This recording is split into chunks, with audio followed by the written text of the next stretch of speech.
میں دنیا پہ آیا کیوں تھا؟ وہ کیا خوب کہا تھا اکبر الہآبادی نے، کیا بتائیں احباب کیا کار نمایاں کر گئے، بی اے کیا، نوکر ہوئے، پینشن ملی اور مر گئے۔ زندگی کا یہ مقصد تو نہیں ہے۔ تو زندگی کسی کام کے لیے ہم اللہ کی معرفت حاصل کریں، اپنی زندگی کے مقصود اور مدعا کو سمجھیں کہ ہم کیوں تخلیق کیے گئے اور ہمیں فہم و فراست اور عقل و خرد سے کیوں نوازا گیا۔ تو وہ مقصد اگر ہم نے نہیں پایا تو اس موقع پہ ہمیں اپنا محاسبہ کر کے غور کرنا ہوگا اور اپنی زندگی کی راہوں کو درست کرنا ہوگا۔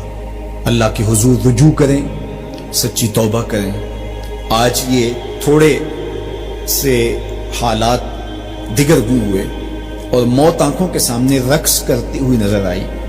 ابھی تو ہم نے سوشل میڈیا پہ مختلف لوگوں کی موت کے رقص کو دیکھا، ہم نے الیکٹرانک میڈیا کے اوپر مختلف ممالک کی خبریں دیکھی اور دل لرزنے لگے۔ اور جب اپنی آنکھوں کے سامنے ان لوگوں نے یہ مناظر دیکھے ہوں گے تو کیا عالم ان کا ہوگا اور کیا کیفیت ان پر بیتی ہوگی اور کس کرب سے، کس اذیت سے وہ گزرے ہوں گے۔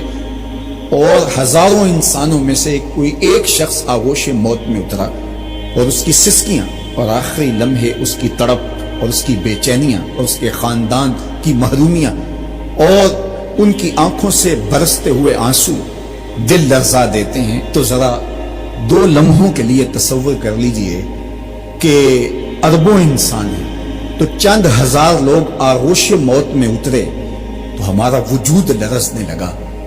تو وہ لمحہ کتنا دردناک ہوگا جب یہ زمین بھی لپیٹی جا رہی ہوگی، جب آسمان بھی لپیٹا جا رہا ہوگا اور ہر ذی روح اس دنیا سے رخصت ہو رہا ہوگا، اور خوف قیامت اور قیامت کا وہ زلزلہ، وہ جھٹکا، اپنے اطراف میں دائیں بائیں آگے پیچھے لاشیں گرتی نظر آئیں گی اور پھر جسموں کے پرزے اڑتے ہوئے دکھائی دیں گے۔ اذا زلزلت الارض زلزالها واخرجت الارض اثقالها وقال الانسان ما لها یومئذ تحدث اخبارها۔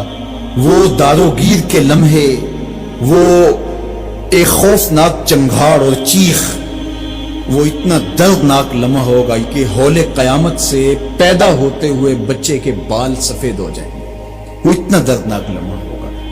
تو وہ لمحہ بھی آنے والا ہے اور ہم سب لوگ آغوش موت میں اترنے والے ہیں۔ اگر اس وبا سے میں اور آپ بچ کے نکل بھی جاتے ہیں تو کیا موت سے ہم بچ پائیں گے؟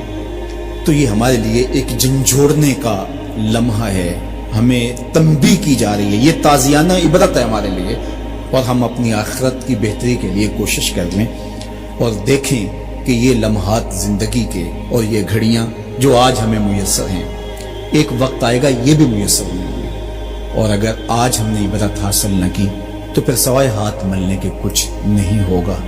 وہ ایک فقیر تھا، بازار سے گزر رہا تھا تو لوگوں کو دنیا میں کھوئے ہوئے دیکھا تو دل میں رحم جاگا، تو ان کو سمجھایا کہ یہ سب کچھ دنیا ہی نہیں ہے، اس دنیا کے بعد بھی کوئی جہاں ہے، تم نے کسی کے حضور پیش ہونا ہے اور اپنے اعمال کی جواب دہی تمہارے کندھوں پہ ہے۔ تو آؤ اپنی آخرت کو یاد کرو اور اپنے رب سے تعلق جوڑ لو۔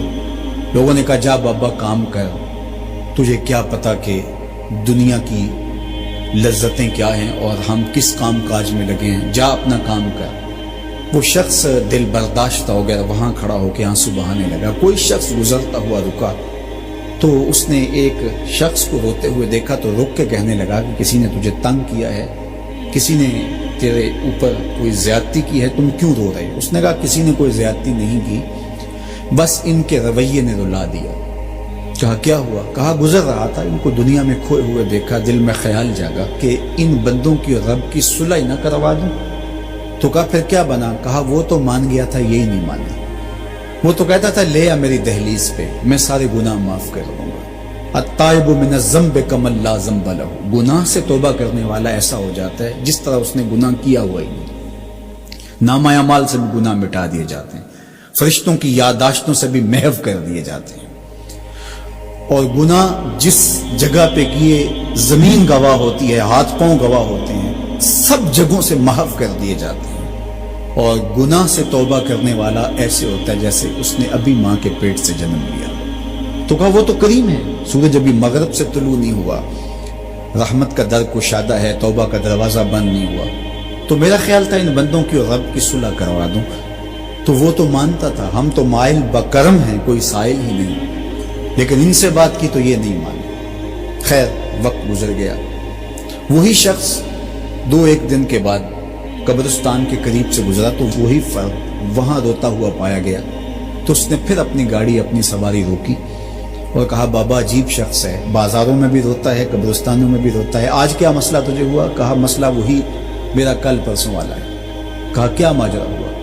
کہا بازار میں گیا تھا اور میرا خیال تھا کہ بندوں اور رب کی صلح کروا دوں، وہ تو مان گیا لیکن یہ نہیں مانے، مایوس ہو کے آج قبرستان والوں کے پاس آ گیا اور یہاں میرا خیال یہ ہوا ان کی اور اس کی صلح کروا دوں۔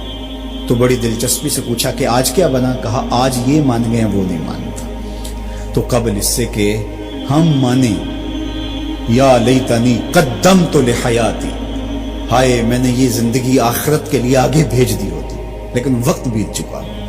تو آج وقت ہے، وقت پر کافی ہے قطرہ بھی آب خوش ہنگام کا، جل گیا جب کھیت برسا می تو پھر کس کام کا۔